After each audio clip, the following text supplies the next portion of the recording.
Hello everyone, in this video I'll be showing you a Greatsword of Damnation build in Elden Ring. So what's fun about this weapon is it's very cool weapon art there. So I'll be going over this build guide all the way through at level 150, but if you're a higher level, this is okay. I'll show you what stats to put in. So we got level 150 here with 50 Vigor, 20 Mind. This is the stat you want to increase as you get past 150 because this will allow you to use the Golden Crux more frequently. 36 endurance. This gives us a 63 poise. You want to have at least minimum 51 to 56 poise and a medium roll.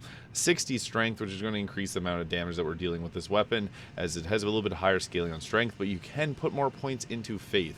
And also got 17 dexterity. This allows us to equip it. I am using Millicent's prosthesis, but make sure you have 15 dexterity to be able to use that. 25 faith and 16 arcane. This allows us to go with a couple spells that's going to increase our overall damage, which I'll get into right now, and then show out how this build can deal a ton of damage really easily. So with this, we want to have Golden Bow, which is one of the spells that you require 25 faith to be able to equip, as well as Rotten Breath, but you can also use Exight's Decay, as that's going to do a bit more damage. Swarm of Flies, if we want to do some interesting blood interactions, because we can trigger bleed with this.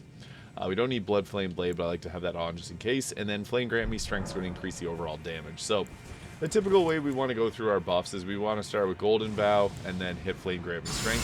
Flame Grant Me Strength does not last as long. So I'll show you just what the weapon itself does for damage with a base R1 attack. So that's 990 damage, pretty great.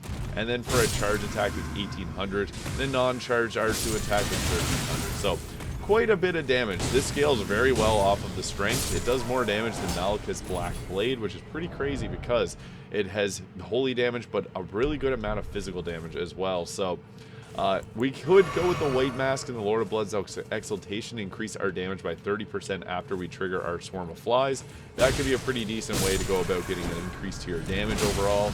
But if you don't want to go that route, that's totally understandable because you do have to set up with either a weapon in the offhand that can do seppuku, or going with the blood flames. So we can use the weapon art twice, and that's going to deal a ton of damage. You can stab someone with it, but then you can do that golden crucifixion there, and it does a ton of holy damage, which is really great. But yeah, L2 once, and then again after you land. You do have to be mindful, it does use quite a bit of FP, but you can also use the Carrion Filigree Crest to reduce that, and have Shard of Alexander increase the attack power of your skills.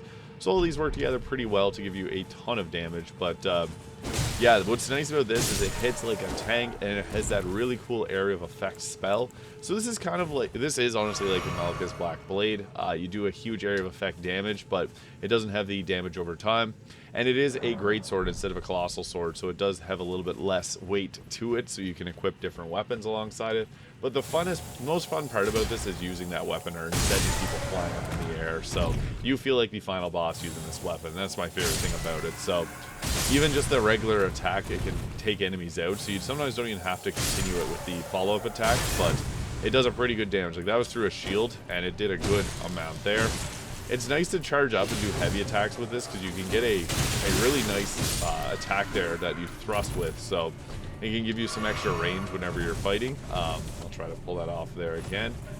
So the charged heavy attack is boom, big poke, and that will do piercing damage instead, which is nice. So that's one of the benefits of using a weapon like this is against dragons. You can hit them with a charge attack, and it's going to do more posture damage. So that is a nice benefit. See you later, buddy. But yeah, that piercing charge attack is really fun to use. So the Greatsword of Damnation in Elden Ring, a very cool weapon. We got lots of buffs, and as I mentioned, if you want, you can put on like the White Mask and use Lord of Blood's Exaltation, and then start combat every time by using Swarm of Flies, because that will trigger bleed build up really quickly.